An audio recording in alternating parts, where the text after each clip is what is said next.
रामायण की बात हो और हनुमान जी की बात ना हो, ऐसे कैसे हो सकता है। तो मैं आपको एक हनुमान जी की कहानी सुनाता हूँ। एक बार हुआ यूं कि विष्णु जी ने गरुण देव को हनुमान जी के पास भेजा बुलाने।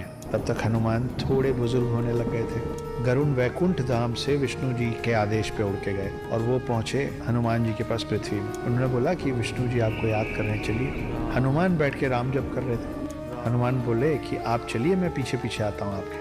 गरुण को लगा मुझे तो सिर्फ यही कहा गया था कि इनको इन्फॉर्म करना है, इनको सूचित करना है, मैंने अपना काम कर दिया। फिर भी गरुण को लगा कि अब ये बूढ़े हो रहे हैं, इनको मैं ले चलूंगा तो इनके लिए रास्ता आसान हो जाएगा। गरुण को इस बात का बहुत गुमान हो गया था, बहुत अहंकार हो गया था कि गरुण से तेज और कोई नहीं उड़ सकता। तो गरुण ने बोला कि आप थोड़े बुजुर्ग हो रहे हैं, आइए आपको मैं अपने साथ ले चलता हूँ, मुझ पे बैठ जाइए।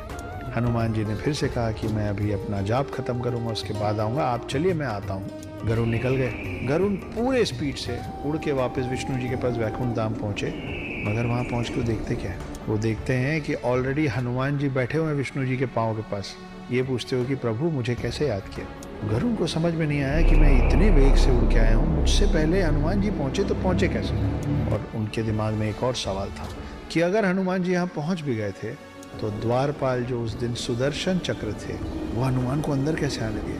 सुदर्शन चक्र ने हनुमान को विष्णु जी के पास आने से रोका क्यों नहीं। तो खोज शुरू हुई कि सुदर्शन चक्र है कहाँ, द्वारपाल सुदर्शन चक्र अगर द्वार पे नहीं है तो गया कहाँ।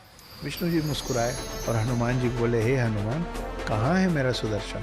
हनुमान जी ने मुंह खोला और मुंह के अंदर से सुदर्शन चक्र निकला। सुदर्शन चक्र को इस बात का अभिमान हो गया था कि उससे ताकतवर कोई अस्त्र शस्त्र नहीं है, और गरुण देव को इस बात का अभिमान हो गया था कि उनसे तेज कोई उड़ नहीं सकता। हनुमान जी ने एक ही सफर में इन दोनों की सारी गलतफहमी दूर कर दी थी। वो अस्त्रों में सर्वश्रेष्ठ सुदर्शन चक्र को निगल गए थे और गरुण से पहले विष्णु जी के पास पहुंच गए थे।